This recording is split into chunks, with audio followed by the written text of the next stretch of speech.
Breaking news from overnight, former President George H.W. Bush has died. Full details straight ahead in a special report.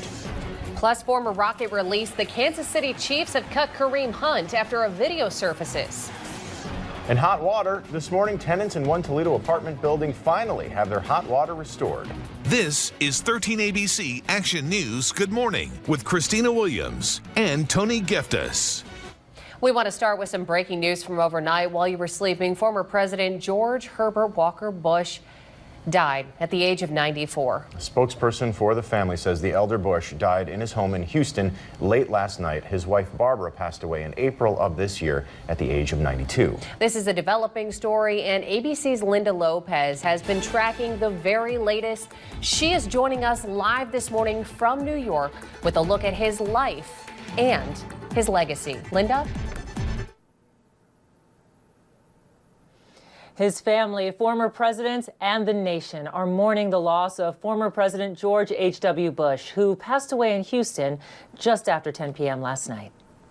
I, George Herbert Walker Bush, do solemnly swear. George Herbert Walker Bush was sworn into a world he called rich with promise. For a new breeze is blowing, and a world refreshed by freedom seems reborn. The 41st president and his presidency were shaped by the upheavals of the 20th century. On his 18th birthday, he enlisted to fight in World War II, becoming the youngest pilot in the U.S. Navy. By 1948, the future president had married Barbara Pierce and moved his family from New England to Texas, where he was elected to the U.S. House of Representatives. He soon rose to become ambassador to the United Nations, and then China, director of the Central Intelligence Agency, and under Ronald Reagan, vice president. After 2 terms in the Reagan administration, Bush ran for president himself, defeating Michael Dukakis. Bush then famously made a promise he would later break. Read my lips. No new taxes. But progress on his watch was felt around the world.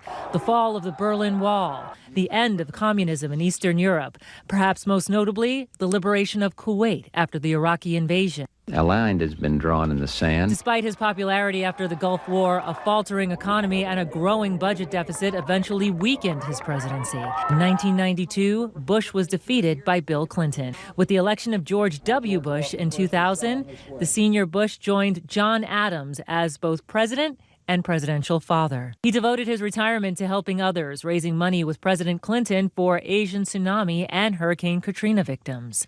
He easily could have chosen a life of comfort and privilege. And instead, time and again, when offered a chance to serve, he seized it. In the end, Bush, like his son, insisted he would let history measure his legacy.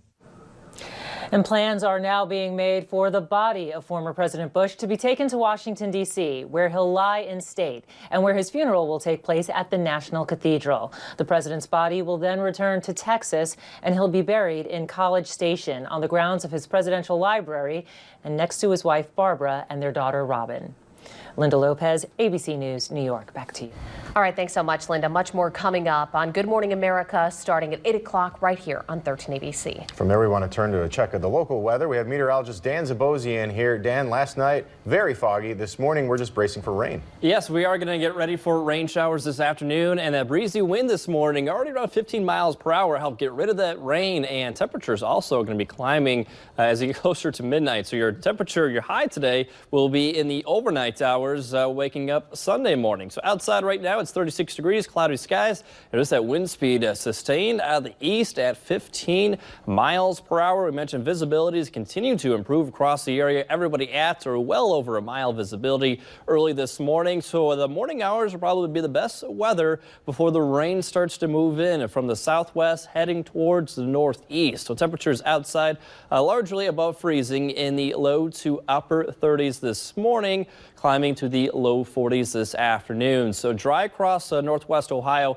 with cloudy skies, but the rain and a lot of it's not too far away. So a good ½ inch to possibly locally up to an inch of rainfall is expected as you go through the daytime today. So we'll be timing out when the rain moves in, when it moves out, and a little bit of up and down roller coaster in the temperatures. We'll get to that 7-day forecast in just a few moments. Turning to a developing story, the Kansas City Chiefs have released former University of Toledo football player Kareem Hunt. This comes after video surfaced that appears to show Hunt knocking over and kicking a woman. This incident reportedly happened in the hallway of a hotel in Cleveland this past February. The team issued a statement saying Hunt lied about the incident when he was asked by team officials. Hunt issued a statement to ESPN saying that he wants to apologize for his actions and that he regrets what he did. It is 7:06. Here are some other stories that are new this morning. Ohio has the second highest number of daily drug overdose deaths in the entire country. The Columbus Dispatch reports that there are an average of 14 deaths a day here in Ohio that are attributed to overdoses. West Virginia coming in at #1 on the list. Across the country, the rate of opioid deaths has increased by 45% when you compare 2016 to 2017. Ohio has reportedly spent $1 billion this year to try to fight the opioid epidemic. In Flint, all charges have been dropped against a former city utilities director accused of conspiracy. Doherty Johnson pleaded no contest a year ago to charges claiming that he was at fault for the Flint water crisis. As part of the deal, multiple felonies were dropped, and now a misdemeanor charge is also gone. Police say he's cooperating with the state attorney general. Flint's failure to properly treat water from the Flint River caused lead to leach into the drinking water.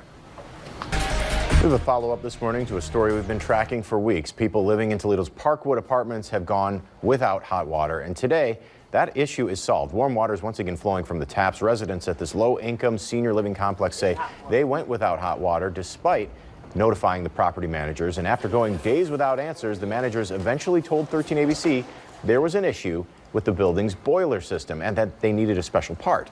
Meantime, tenants were offered shuttles to a local YMCA so they could take hot showers. City council members got involved, threatening to take action against the Lucas Metropolitan Housing Authority, the LMHA. Friday, yesterday, maintenance crews were there making repairs, and now hot water is finally restored and the tenants are ready to get back to normal. We had to boil water to do everything, wash our meat for the holiday and stuff like that. And I can take a good hot shower tonight. Yes, I can. The 13 ABC I-Team stepped in to help get those repairs done at Parkwood. If you have an issue you would like the I-Team to investigate, reach out to us by phone or email.